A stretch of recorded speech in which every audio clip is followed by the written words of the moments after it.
welcome to Red, White, and Bi, episode 24. I'm Ash. And I'm Hannah. And Happy New Year, everybody. We're back at you in 2026. I hope you guys had a really restful and peaceful, happy holiday. I'm glad you said 2026 because I would have been like, yeah, 2025. Here we go again. So confidently. I don't think 2025 was like particularly bad. We had worse. We had 2020. Yeah. Honestly, it was challenging in some regards, but definitely a decent year for us, I think. We had big changes, but nothing that I would take back, and I'm grateful that we get to go into another new year. I'm glad to be here. Glad to be here. Yeah, it wasn't like in terms of the news cycle and politics and everything, it wasn't the worst year we've had. Could have been better, but definitely could have been worse. And yeah, hopefully 2026 is better still. Yeah. How's that going so far? To start with something lame that happened, though. Mamdani was just sworn in on a Quran. And I gotta say, when you told me that the other day, that like Mamdani was sworn in and like officially took office, my heart sank a little bit because I'm already sick of hearing about him. Mm-hmm. And I thought he already was doing the job. And it's like, oh fuck, like we're just getting going. And people are going to see how bad this is going to go because it's only day one, and already not only was his speech just filled with terribleness, but some of the day one policies are gross. So you go and learn, New York. Which, like, to me, the guy won, right? Like, by democratic process. So it is intriguing to me that the majority voted for him. I don't know, obviously, everybody's reasons. It could be that they just hated the opposition that much. It could be that they really believe in a communist Muslim running, one of the most important cities in the free world. We should note, though, that New Yorkers who have been there for more than 4 years voted overwhelmingly for Cuomo. Okay.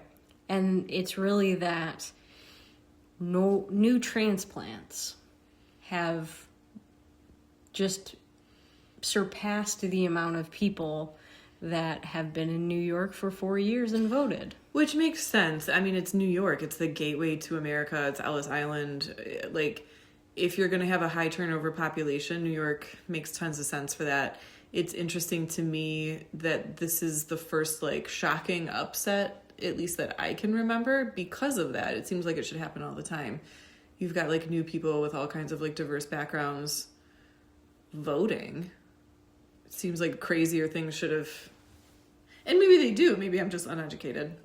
No, and I understand that a Republican was not going to win in New York. But my question is, if someone like Mamdani does not represent the Democratic Party, why couldn't there be anyone better than Cuomo to run in the primary against him? And it speaks to what we talked about last episode, too, where it's like, you see somebody who gets nominated on one side of the aisle, and it's like, oh, this should be easy to beat. And on both sides, right? Like, they put up Trump, and it's like literally anyone with like a pulse and some class should have been able to beat him. You put up Biden, and it seems like anyone with a pulse at all should be able to beat him. But like, they just keep sinking to the level of whatever idiot gets nominated first. And it speaks to the people that feel abandoned, I think, on both sides are becoming more and more fed up and disenfranchised with everything that they're faced with on either side. Like, you look at somebody like Bill Maher, he doesn't want somebody like Mamdani representing liberalism because he's a liberal and Mamdani is a leftist. Right. So, and like in that sense, we talk all the time how we don't want somebody like Trump representing conservative values because like he couldn't be further from the point of it. So I feel for Democrats who are in this position with Mamdani right now. Can I say his quote? It's like some kind of dystopian movie opening line. So this guy gets sworn in, takes the podium, says a lot of bullshit, but to sum it up, his soundbite here. He said, "We will replace the frigidity of rugged individualism with the warmth of collectivism." And I was overwhelmed by that line. Like, what is so warm about collectivism? Without collectivism, you can't have racism. If you treat people as individuals, then you have to judge each person by their own merits, not on like these superficial things that get applied to us when we're placed in a collective. So what is so warm about collectivism? And to add to it, but take a different tack, what is so wrong with rugged individualism? Why did I say it like that? What is so wrong with rugged individualism? That's manifest destiny. That's literally what the country was founded on. That is breaking free from the crown of England and coming here and saying, fuck you. That's throwing tea in the Boston Harbor. Rugged individualism is what you come to America for. And if that's not your style, that's perfectly legitimate. But you've come to the wrong place. Or at least that's how it was for, a long time. And I think the way it should stay. And I'm somebody who, I run our X page. Mm-hmm. I run our Instagram. And I changed the bio on all of our pages today from we are two freedom-loving, independent, based by American sass masters to we are two rugged, individualistic, etc., etc. Because it's like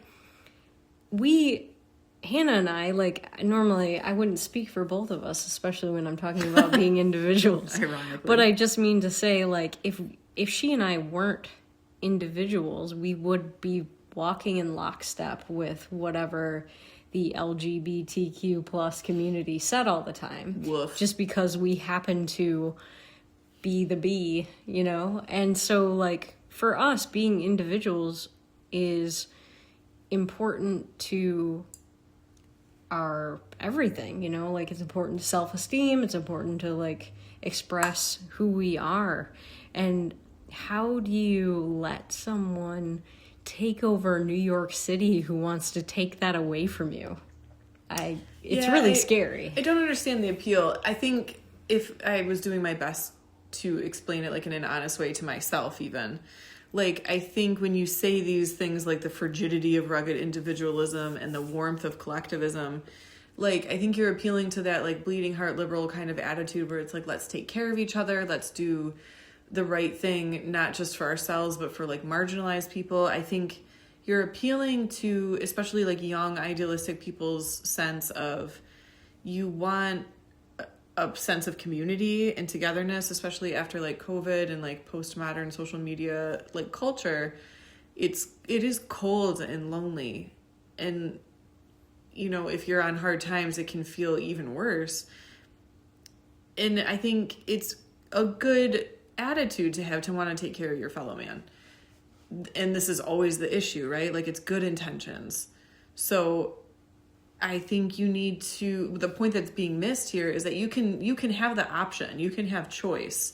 And I think most people will still make a good choice to be good to each other and to take care of each other. But it's the choice that makes it worth a damn. It's the choice that makes it a mitzvah or, character building or even virtuous whatsoever. There's no virtue in forced charity or whatever you want to call it. And obviously, we'll talk more about this, but when you think about the fact that someone like Bill Gates, even if you hate him, his decision to be a philanthropist and give more than he's taxed makes him one of the best philanthropists in the United States. And the idea that he would give more at force, that's entirely possible. But a lot of the time, really rich people avoid taxes completely by having things wrapped up in their businesses, and they would be able to avoid taxation. People like Elon Musk are choosing to give to charities and political causes in bulk. Yeah, and I think it's important to point out, Bill Gates does do that. He's a known philanthropist, and that's awesome. He's also a known leftist. But here you have somebody who's, by all accounts, like buddies with Trump, worked with Trump, was on Doge. You have Elon Musk, who liberals went from being a liberal darling to like the Antichrist, which is just intellectual inconsistency at its best. But even he, like, remember there was like the hurricane damage and everything like that, and he provided Starlink to these communities so that they could get stuff done. He's donating massive amounts of stuff to communities in need and projects. It's not a political decision. It's a smart decision for billionaires to make, and a simple one. And they are making it. They have the choice, and they are making it. And what's weird about all of that is it kind of reminds me of like cancel culture. Like once you give an inch, it'll never be enough. You could throw yourself at the mercy of the leftist public, but they would never actually forgive you. Once you're canceled and you allow that to happen to yourself, that's it. Elon Musk gives a great deal, but there's always somebody saying like he could wipe out world hunger if he really wanted to. Listen, the United States government could wipe out world hunger if they really wanted to. Bill Gates could wipe it out if he really wanted to. The wealthiest people in the world, or any of the like moderate to wealthy governments in the world, could do it at any point. World hunger is not a finance issue, and I wish people would stop pretending it was. Well, and here's the thing. It's like, eventually, you run out of other people's money. It's like, people have to eat every day. How long would it last, to really give and give and give? Isn't it better that the people who are producers produce more, including jobs for other people? Like, how many people does Elon Musk really take care of if you include all of the different companies he owns and how many people he employs? Isn't it better that he's a producer and keeps producing in business than just to give it all away in one shot? Like, it's kind of absurd when you think of it that way, like a one drop in the bucket and then it's all gone. You, and I'm going to try to do this live, I guess. You were telling me the other day about something that I can only remember fragments of because that's how my memory works. But it was something to the effect of like you want a socialist society or whatever. So you work really hard and you start this company and you are providing services to people who really need it. And it takes off and it does really well. And then it does even better and even better and even better. And then who do you become? You're this grassroots socialist who's just trying to take care of people in your community, and you're really good at it. So you become a fucking Bill Gates or, whatever. The point is, if you're taking care of the people around you and you're really good at it and it keeps going and you're hugely successful, you get a capitalist billionaire. And I realize it's not always as black and white as that or as clear as that, but generally, you're taking care of your fellow man, you're giving donations, you're providing billions of dollars of wages, you're employing millions of people, providing their insurance, their livelihood, taking care of their families. It doesn't look like charity when it's structured that way, but what would those people do without them? Yeah. When you think about employing people and giving in a charitable way, producing things that enhance the economy because people are buying them, they actually want the goods that you're selling, and you bring more growth to the economy, that's at least a threefold giving to the world around you. Mm-hmm. But what does collectivism mean in Mamdani's world? It means no landlords. The government owns all property, all stores, the means of production, and he, on day one, decides that this policy that used to protect Jewish people from having protesters outside of their synagogues is now lifted. So, to hell with religious liberty.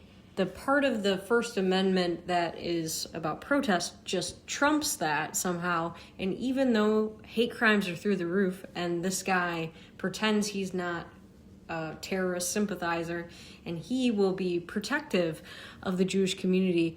When the mezuzah falls, he's going to say, yeah, go ahead and protest outside that synagogue. Imagine if people protested outside of mosques. Like, what would happen? It's pretty indicative of somebody who doesn't care if people can have their own lives or practice their own religion. And that sounds like somebody who indeed wants to wipe away individualism. Yeah, I mean, I guess you get what you pay for. Here you have somebody running on a, what does he call it, democratic socialist platform, straight out stating away with individualism and introducing collectivism. Don't be surprised when you're standing in a bread line and the government owns all the real estate in some of the most expensive realty territories in the world. And I really think we're going to see not necessarily as much of a hellscape as we're expecting, but we might see a great little example of what happens when Atlas Shrugged comes to life, when people flee this city in droves. And I'll say this too, when you have the government buying up like the supply chain, like grocery stores, bus lines, whatever, which I understand not all of that is going to be happening, but he is moving forward with like the eminent domain where he's buying all the rental properties. He's buying real estate. He's purchasing New York. So whatever his term is, what is it, like 2 years, 4 years, whatever it is, all this goes down. Maybe he gets reelected again, maybe he doesn't. Now you have this shift of resources in the government's lap. Do you think that the next person who comes in, Republican, Democrat, Libertarian, whatever the fuck you want, do you think you think one fucking inch is going to go back to the people, to private investment, to citizen ownership? You think that's ever going to be given back?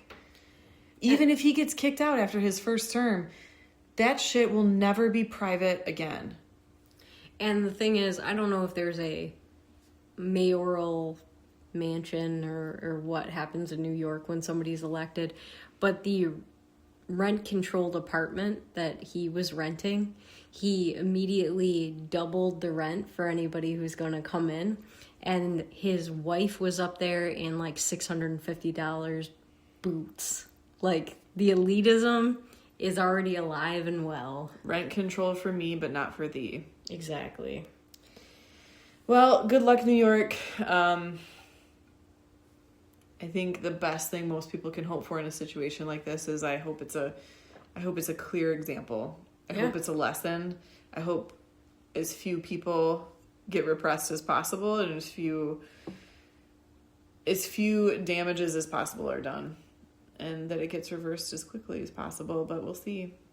Yeah, I think we're really going to have to take note what can be done about making sure that everybody voting is a citizen. And we might also, never thought I'd say this, but we might want to look into having only native-born citizens able to run for any office in this country. Just to keep people who are terrorists from running. I mean, when you consider all the people who voted for him, I mean, those are citizens, right? Maybe. Well, the idea is they're supposed to be citizens. I don't know that would fix the issue, but it might mitigate it. Yeah.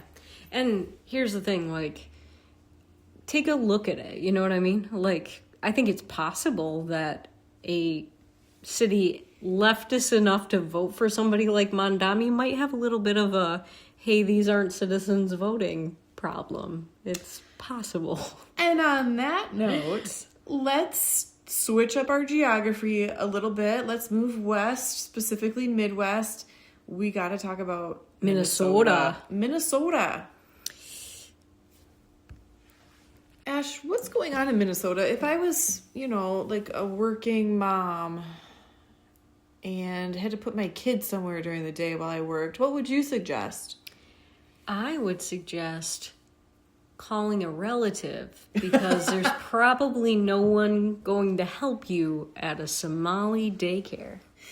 Right. So this should not be news to you, dear listener. Somalian daycares in Minnesota are unfucking hinged. Tell me what happened. So there's a YouTuber. I would call him an independent journalist. CNN would call him an influencer / liar. Yeah, we'll get to CNN in a minute here. His name's Nick Shirley. He's 23 years old and he's from Utah. And by the sounds of his 44-minute video that he made regarding this alleged fraud, there's somebody who's been researching this for years who had evidence that fraud is happening, that taxpayers are paying for kids to be taken care of, for meals to be given to poor kids. And instead, it seems to be going nowhere but to line the pockets of imported immigrants from Somalia who may also be giving to a terrorist organization called Al-Shabaab. Right. So to put it into some context here, as a healthcare worker, I have to every year take compliance training on Medicare, Medicaid fraud. So this is something I'm at least a little familiar with in an ancillary way, where it's there are people out there who will pay tons of money for social security numbers. There are hackers who are trying to get into databases, and the valuable information is the social security number of a person who's receiving government benefits. There's a ton of money in this racket. So if you don't have kids, you might not realize this. The government benefits that go to Medicare, Medicaid people, a similar thing is happening to parents in a certain income bracket who have to pay for daycare. And even if you're not in a certain income bracket, you get tax-free pre-tax dollars that you're eligible to spend on daycare. So in the case of these Somalian daycares that are popping up all over Minnesota, we have, is it the state and the federal? Yeah. It's at least the federal. Mm-hmm. On the federal level, you have federal money. So that means a taxpayer in Florida, a taxpayer in Connecticut, a taxpayer in Idaho is paying money out of their paycheck so that the federal government can give that money to a parent in Minnesota to put their kid in daycare.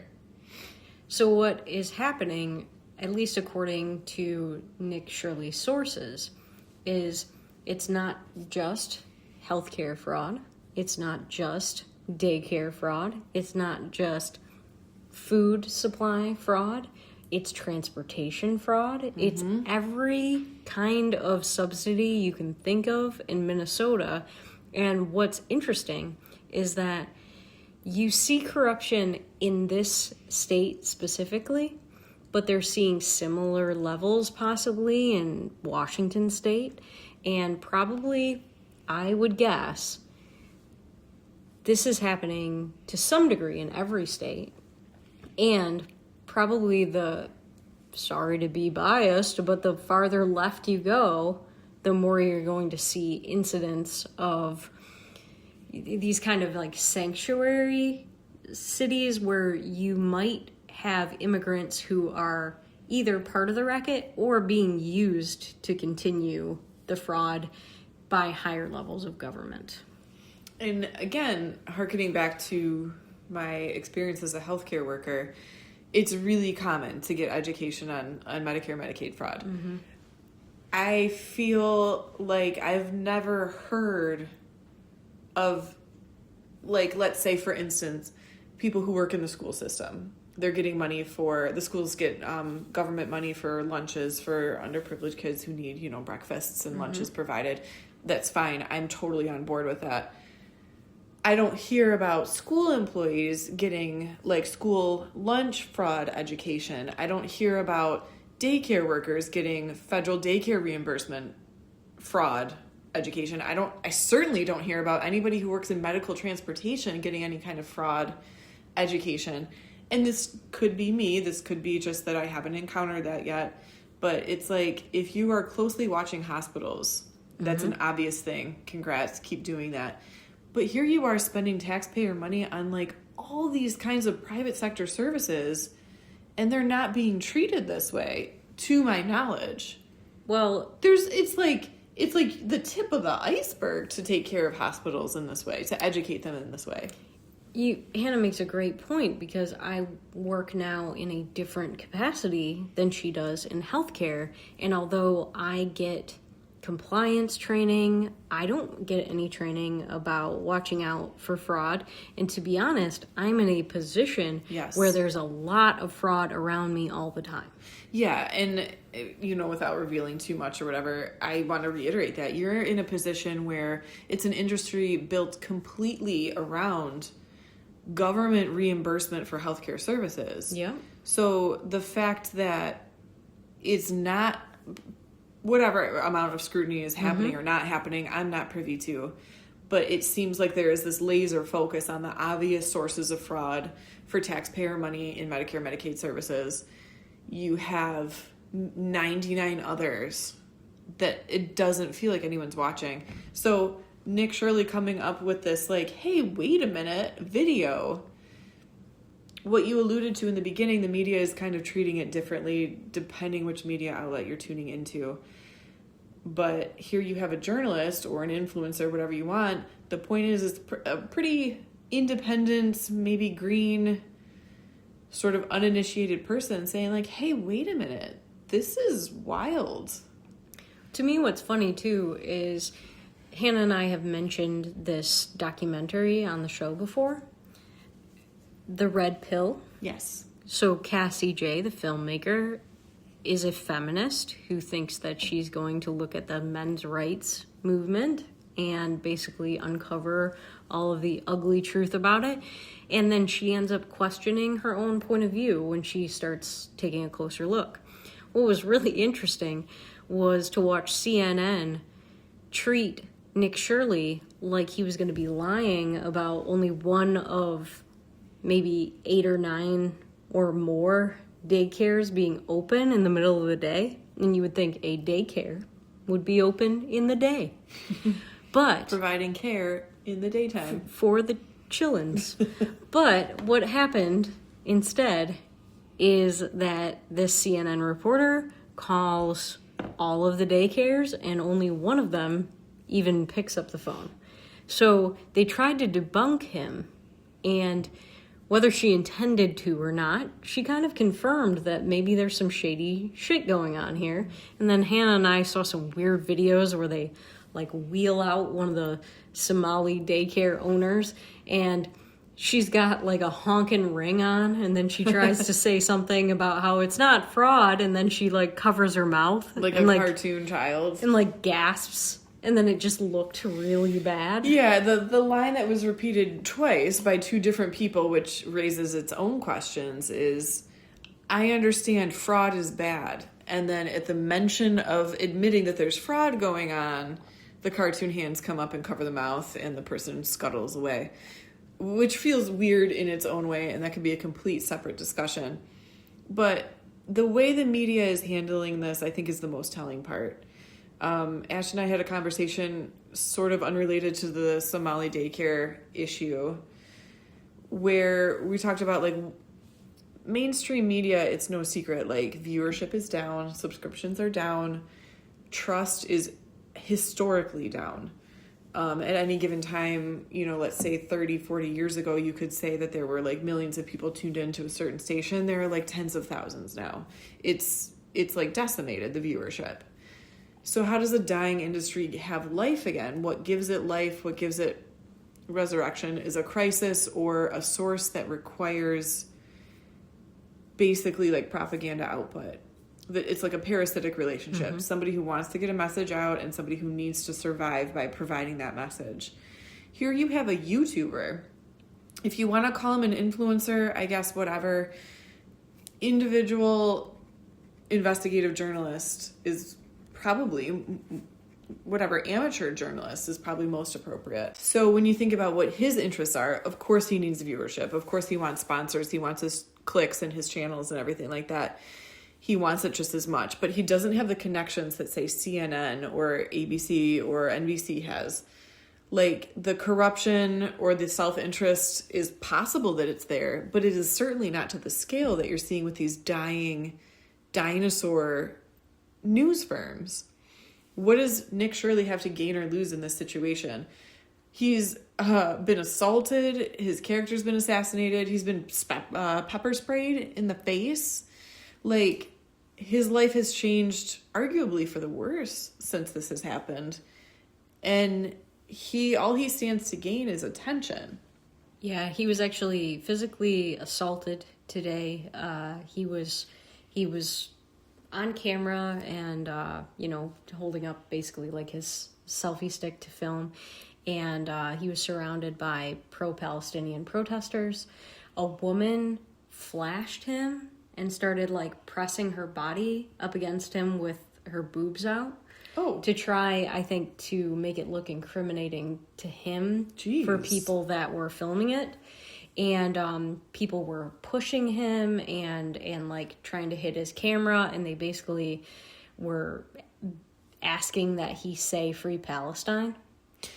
Which, I'm going to be the asshole who interjects here and says, what the fuck do these two things have in common? Somali Daycares and Free Palestine? You tell me. Yeah. You tell me what that link is. And so he actually said it. Like, this is a kid who, as far as I can tell from his background, was like a president of his Young Republicans Club. Probably doesn't believe this at all. But he really looked scared in the video and was threatened, and I think thought maybe they would leave him alone if he said it. He said Free Palestine? Yeah, so Oh, he poor said, guy. yeah, I'll say it, Free Palestine.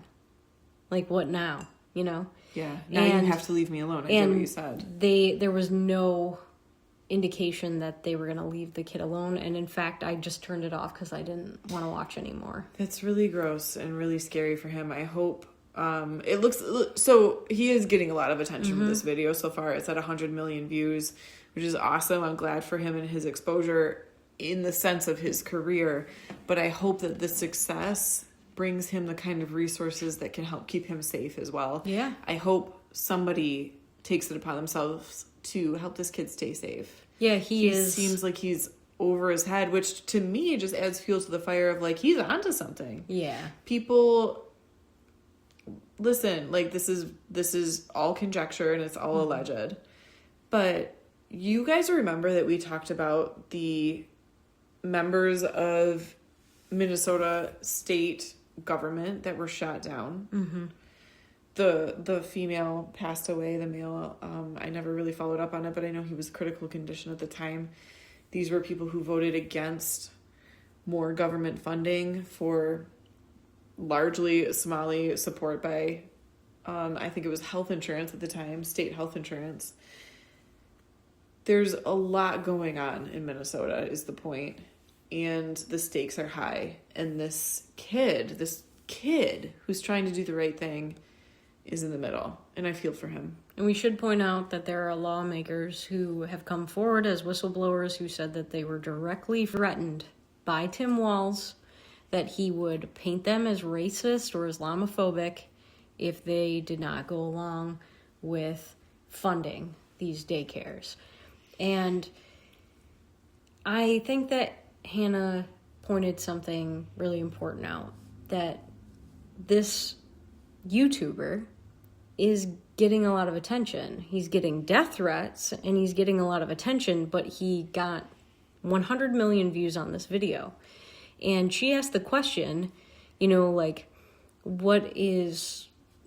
the motivation for these news organizations? And a lot of them, if their viewership is down, they might be desperate. They might be taking money from other sources. They might have other motivations that we know nothing about. But what's interesting is, what's really selling here? Nick Shirley possibly is uncovering a really ugly truth, and he gets 100 million views. Candace Owens dropped from the top spot of podcasters To Nick? to number 38 when people determined that this meeting that she said happened between Erica Kirk and a bunch of other people within Turning Point USA and other people that she decided to accuse of being instrumental in Charlie Kirk's murder. When she said that this meeting happened, and several people that were supposedly at the meeting released their alibis, timestamped videos that they were someplace else, her viewers got pissed because they followed her all the way, and then it turned out that she didn't know what she was talking about.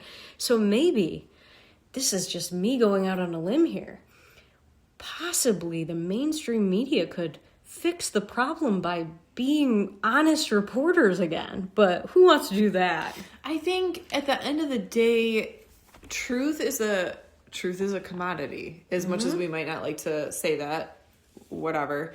Truth is a commodity, and people are more interested in a true story than a fake one if they actually know that one is true and one is fake. Well, and truth is often stranger than fiction. And here's a great example of that. You have somebody with tinfoil hat conspiracy theories who is making money off of character assassination and what ifs and teasing information but never actually delivering.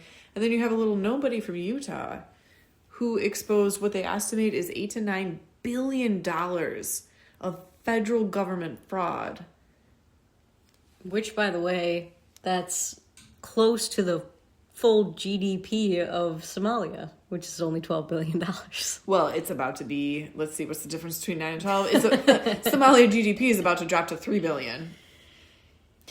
The point is, I don't think this is my opinion, no matter how corrupt everything gets, no matter how dystopian, truth is a commodity that doesn't suffer from inflation, it doesn't suffer from manipulation by man so long as it can be told truth from lie. The truth is exciting.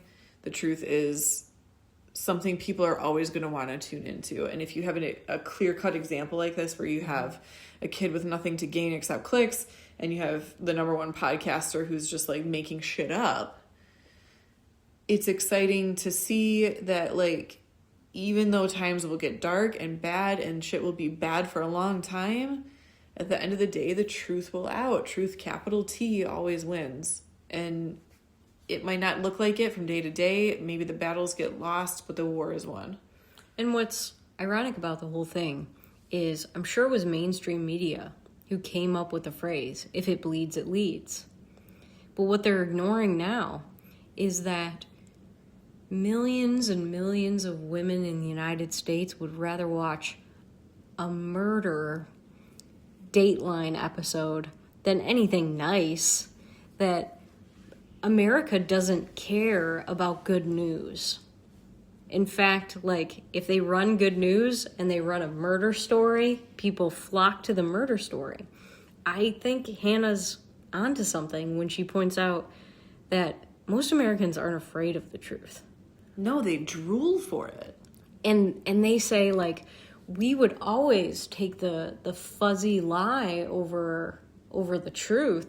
And it's like, that's such bullshit. That's so 1982. Like, as an avid consumer, like an exclusive consumer of true crime podcasts and like salacious detail and crime scene photos and 911 phone calls and all this shit, abso-fucking-lutely not. Maybe you wouldn't be failing if you took the time to know your audience. Speaking of the truth that the mainstream media will not cover, let's talk about Iran.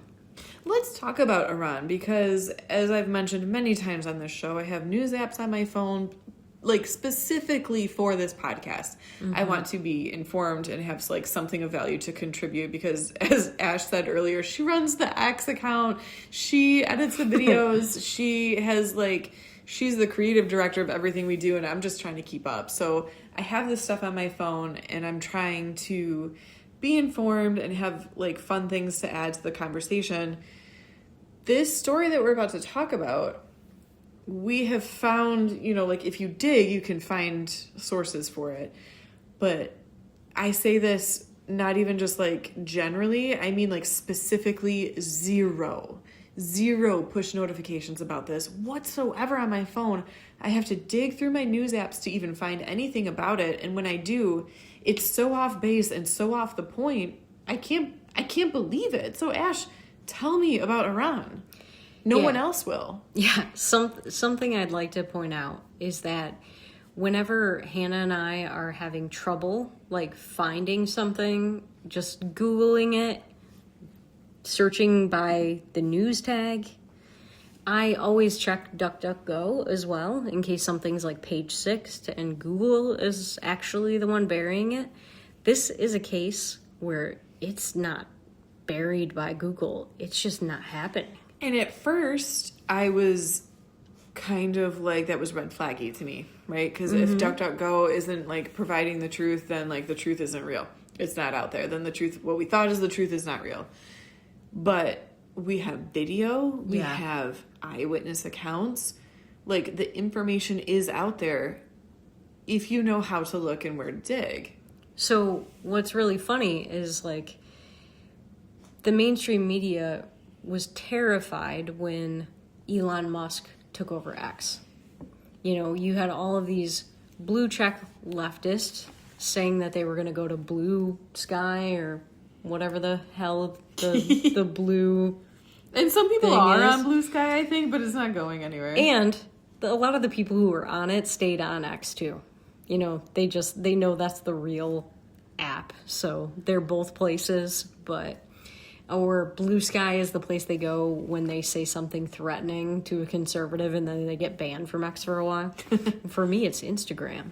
But in any case, the X videos, these are people who are based in Iran sharing videos that they're actually experiencing or sharing videos from friends.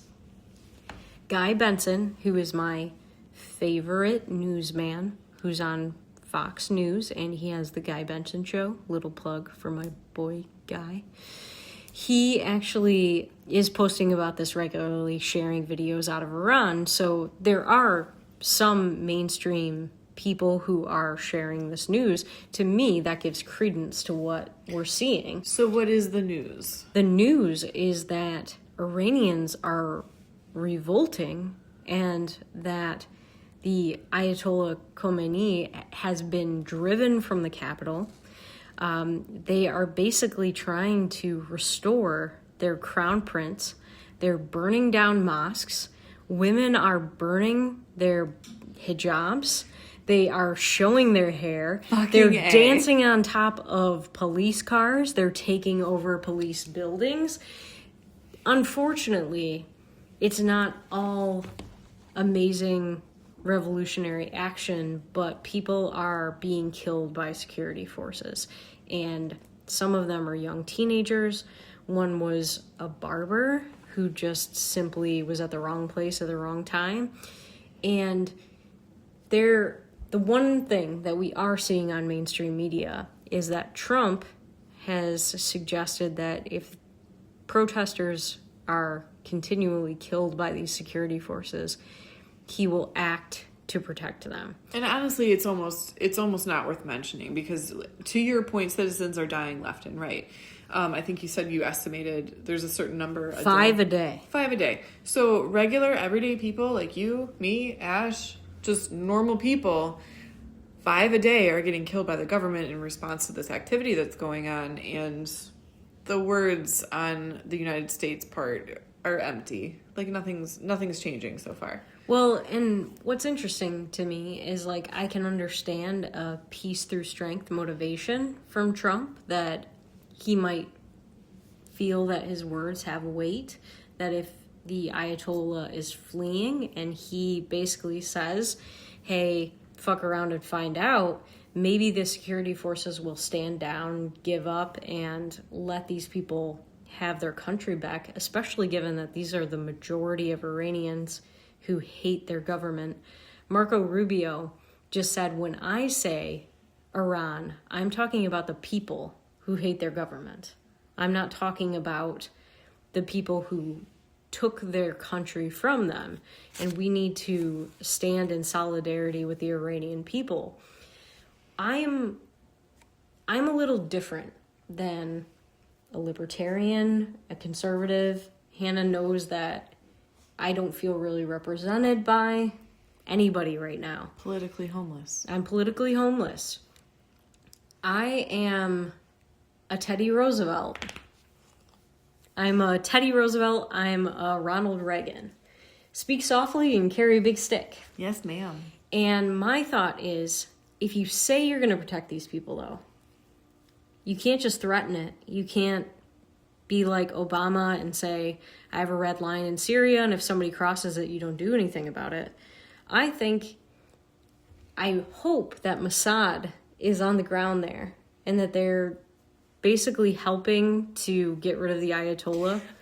I want to add, if Mossad is a part of this, I hope it's 100 years before anyone finds out, because I feel like Israel is on shaky ground in terms of political opinion right now, world global opinion right now.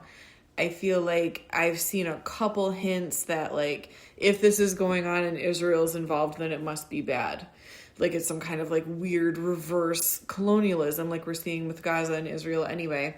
I want to say that, like, Michigan is a weird place in terms of, like, immigration and, like, the kind of populations we have here in the Metro Detroit area. Interestingly, we know no less than 3 Persians, at least on my side of the family, growing up in, like, my teen years, my 20s and stuff like that, like, through my parents and through connections on my side of my family. I know at least 3 people who identify as Persian, and they're not Arab, they're not Muslim, they're Persian. They probably have Zoroastrian, like, beliefs in their family and stuff like that, and they're political refugees from the 70s, when Iran used to be, it used to be Persian and Zoroastrian and independent and democratic and liberal and open-minded. You used to have, individualistic rights for their citizens and stuff like that. You see pictures of, like, Iranian women in bikinis on the beach and, like, living in, like, upper middle class, whatever you want to call it, like, people living much like they live here. You see represented in these photos from, like, the 60s and 70s in Iran. And then all of a sudden, nothing. All of a sudden, like, total radio silence. And it goes completely dark, theocratic, like, Islamic rule. Things get super strict, especially for women. It's a theocracy, right? So it goes from being, like, 1990s America to being, like, a really dark Handmaid's Tale type place. So I think for me, particularly me, like, knowing these people and hearing their stories, there's somebody that my family knows that was even connected to, some, like, really upper level government positions who came here, like, for fear of their life. It's so cool for me to have grown up in a well-meaning, like, feministic sort of, like, perspective, seeing how things used to be for women over there and seeing how they became, to all of a sudden see these people say, like, enough is enough. Like, we want our lives back. We want our capitalistic economy. We want individual freedoms. We want people to be, like, if you want to be Muslim and wear a hijab, that's cool. That's fine. That's your choice. If you don't, that's cool. That's fine. That's your choice. To see these stories that I remember growing up with and seeing people being finally fed up, I realize it comes at a tremendous cost, a cost that I can't possibly understand. But I'm so encouraged and so excited to see, like, you're seeing videos of women taking off their hijabs and throwing them in fires. They're taking off their burqas and, like they have evening gowns with spaghetti straps underneath. And it's like, no, these are human beings. And they said, fuck you. We've had enough. Fuck off. And I think, like, you showed me a couple hijab burning videos where, like, I just started crying. I don't know how to put it in words how hopeful I am and how much I hope that this is the end of their suffering. Which obviously, about ending their suffering and being a badass freedom fighter, I agree with everything you said. The one spot where I'll deviate is that I think it's really interesting that the voices that we're actually getting out of Iran, the people who are posting either from Iran right now or people like the people that Hannah knows who lived there at a time but had to flee, they are saying, don't you leftists co-op our fight and try to claim that you know anything about who colonized us. Because we were a westernized, free country who was colonized by Islamist invaders. They are pissed off that people are speaking for them because they haven't had a voice for so long. Yeah, as they should be. And I will say that I hope there is Mossad on the ground and that at least the Persian Iranian people know that they are together, in a fight against these Islamist colonizers. That it changes the Middle East forever if they work together and have a friendship. Because the same thing that the radical jihadist world tries to do over and over again to Israel has been perpetrated on the people of Iran. To be the country that Hannah talks about, where there were women on beaches in bikinis, there were women who obviously showed their hair freely and played rock music on television in the 70s. And what we've seen since is repression and abuse at the hands of a government that they don't even consider their own. It's their Berlin Wall moment. It's time for them to be free. And when I said, I'm not a libertarian, I'll tell you what I want to happen. I want the ayatollah to fall no matter what it takes. I'd rather all of my taxpayer dollars go to dropping a bomb on his house than to one Minnesota Somali Daycare. My taxpayer dollars are wasted. And I know that Tom Massey is posting today that, not a boot on the ground, not a financed bomb from America. We can't get involved in these things. This, to me, is a fight for people's freedom, people who love us. Their government says death to America, but not a single Persian would think that way. And I think if there's any cause worthy of the U.S. coming to the rescue, it's this one. I don't care if Mossad does it. I don't care if Trump does it. I want these people free.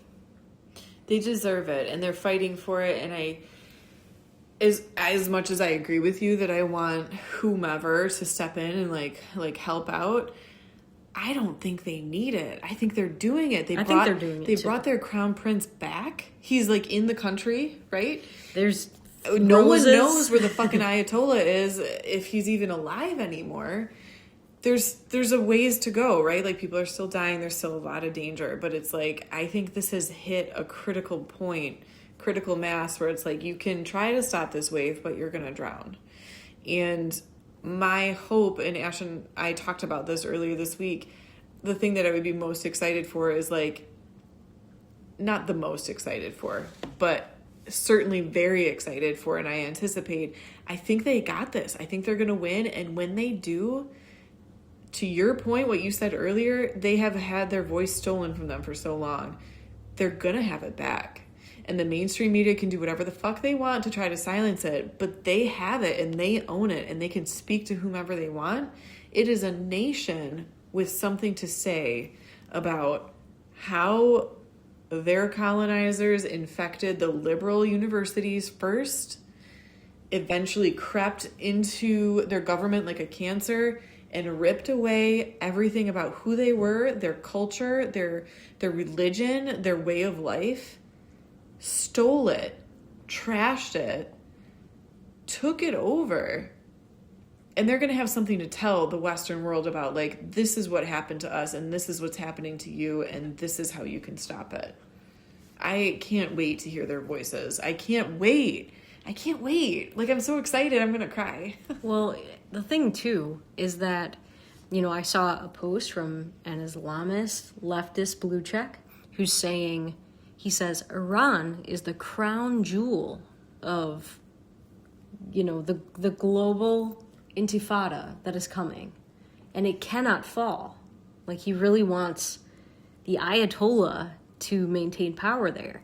And it's like, no, for your people, it can't fall. It couldn't fall, because if it falls, your narrative falls. And you know what, fucking asshole? Iran did fall, and it fell to your people. And it's not down. It's down, but it's not gone. It is coming back up. The lion is rearing its head, and it's going to bite you. It's going to bite your throat out. And I hope I get to watch it. Well, and to me, the stark juxtaposition between what the Iranian government is and what the people are, if the people get their voice back, look out. Because we have in Iran the largest, now maybe it's Qatar because Iran is collapsing economically, but the largest state sponsor of terror that existed in the past 20 years. We have the voice of the Ayatollah is the voice of the Islamists. He's funding Hezbollah. He's funding probably direct attacks on Israel. He hates the West. He wants to destroy it. And the people who want freedom, who had their freedom stolen from them, for them to rise up and get to tell the entire world, no, we don't want to live like this. We want to be free. Fuck everything that you're suggesting would make us happier. Fuck the warmth of collectivism. We want the rugged individualism. We want to be ourselves again. For that to come out of Iran, which was the crown jewel of this other movement. Yeah. To me, if you have Israel and Iran united, what would that look like for Qatar? I think that this has to happen by any means necessary for the West to win. And I think it's important that if Trump says he's going to help these people, he does it. Because I think whether it's Netanyahu or Trump, somebody who represents the West needs to lend these people a hand and say that we're all united and we're one team of Western values. We're not about oppression. Women can show their hair if they want to. Yes, they can cover up if they want to, but they get to decide they what's need a best choice. for them. Yes. And I think that brings us full circle back to our original point. The cloud over this story is that we're not seeing it on social media, unless it's X. We're not seeing it from any major news outlets, including ones that would be considered right-leaning or conservative. And we're not seeing it on search engines. And it feels like somehow the whole world is on the side of keeping Persians silent. And I don't understand. I do and I don't. I don't recognize a world, like maybe a country, maybe a faction, maybe a government wants to keep a certain people silent, but like I don't understand a Western network of information and governments simultaneously not talking about what's happening right now. It's the shadow over this entire story is that this information is so scant on the ground. Which we should reference. I showed Hannah a video from Erica Laban. She basically talked about her perspective as an Iranian woman, and obviously she's fled. She points out, in her opinion, that there is an alliance between the Islamists and the left. I've heard it commonly referred to as the Red-Green Alliance. And that the media is leftist. So they have skin in the game. They're not going to promote the voices of Iranians because it undermines their narrative. And we talked about it this morning. We tried to think of another reason why they're not covering this. And there could be one. But Right, I haven't thought of one. Right, and that's usually like my approach to a situation like this, where it's like you have a huge, heavy implication that seems like the obvious explanation. So it's like, okay, fine. What else could be an explanation? What other reason could be going on? And frankly, I don't feel savvy enough to answer that question. I feel like there could be many things that I just straight up don't understand. But here's what's bothering me. It's bleeding, but it's not leading. It is bleeding and it's not leading. It feels like a very American story. It feels like a very triumphant story. Again, you know, we're children of the 80s and 90s. We have encountered people in our real lives in this specific geography of the United States who have fled this conflict.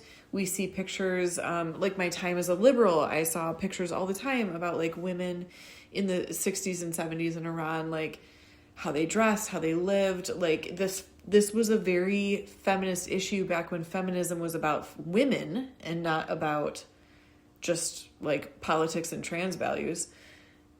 This used to be a big deal on the left side of the aisle. It has always been a big deal on the right side of the aisle. It's a big deal for people our age. This is the sequel to a story many people want. And it's just radio silence. And to Hannah's point, what's crazy is that Amnesty International, the UN, any feminist organization, they're not saying diddly squat about this. And if people were feminists in the way that we were brought up to believe feminism was, like about equality, this should be the equality story of the day. This but is the human, and it should be the human rights story of the day.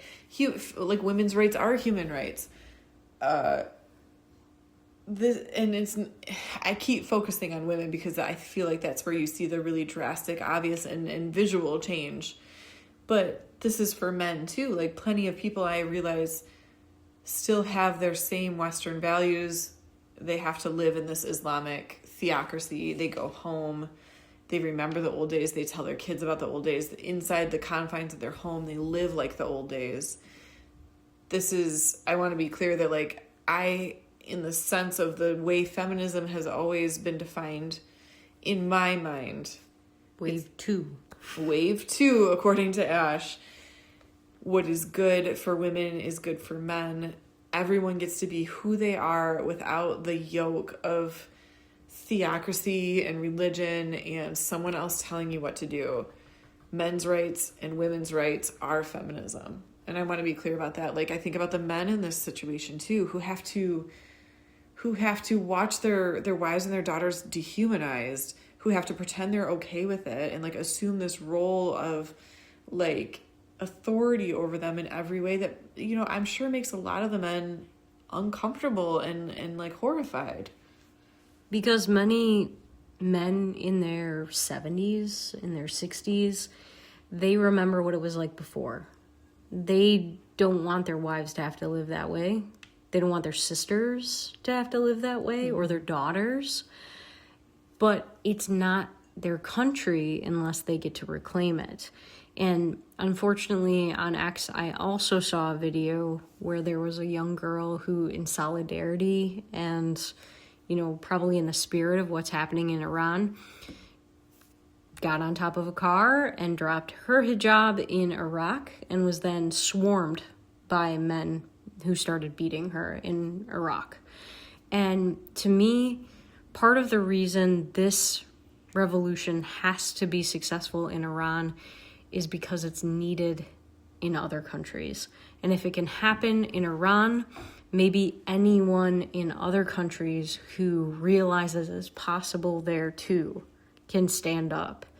That maybe men in that crowd would protect that girl if they just had a wrinkle of hope that it was possible elsewhere. And no, I don't believe that the United States should be the police of the entire world, but I feel like the people in Iran, the actual people there, are not enemies of the United States. They are Westerners. They like are us. people of the United States. Yeah, it's the same culture that was ripped away from them. The same people, like when people in Hong Kong were holding Yes. American flags, everybody who wants to be a Westerner, like, I have no problem with all of these people being Americans. Yeah, for real. You know? And I'm not going to sit here and pretend like we are the original authors of the idea of what America is today. Like, whatever. Like, I don't even care about what the answer to that question is. But the fact is, like, we all agree on what's best for you is best for you. And that is your sovereign right. Like, that is your God-given, unalienable right to live your life and pursue happiness in the way you see fit. And I realize that's an American value, and I realize I'm a little buzzed on a chocolate orange old fashioned that I made myself at the top of this hour. But I don't think that's an American value. I think that's a human fucking value.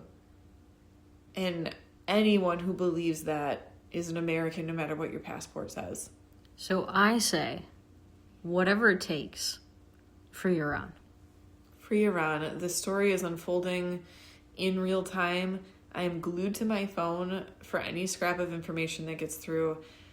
If anyone in Iran ever hears this, even if it's 1,000 years from now, like, we're with you. And I'm so hopeful and I'm so excited. And I wish I could be helping you in a real tangible way, because I feel like what is going on in Iran right now is symbolic of what's going on in the world right now. And every fiber of who I am is on your side, and I can't wait to see you come out on top, because I know you will.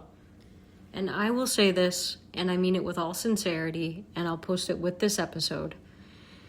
If there is an Iranian or someone who's escaped that wants to use our minuscule platform, we will talk to you. We'll have you on the show. We'll interview you. We'll let you talk about anything you want.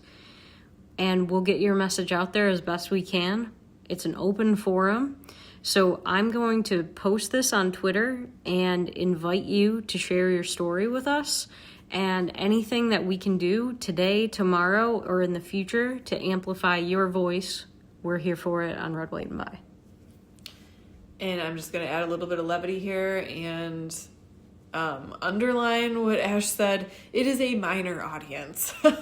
We have a very small listenership, and that's fine, and we have fun with what we're doing. But please be aware there are larger networks you could go to. Yes. That said, though, to say the least, X is listening to you, and really, like, that's the platform. Like, people are about it, and whether or not we can, even if you just want us to share something for you or whatever it is, X is listening, even if the mainstream media is ignoring you, which is a sin. And use X or use us. Yeah, I'll say that. Ash is a wizard on X, and she ratios people every day. She gets blue check attention every fucking day.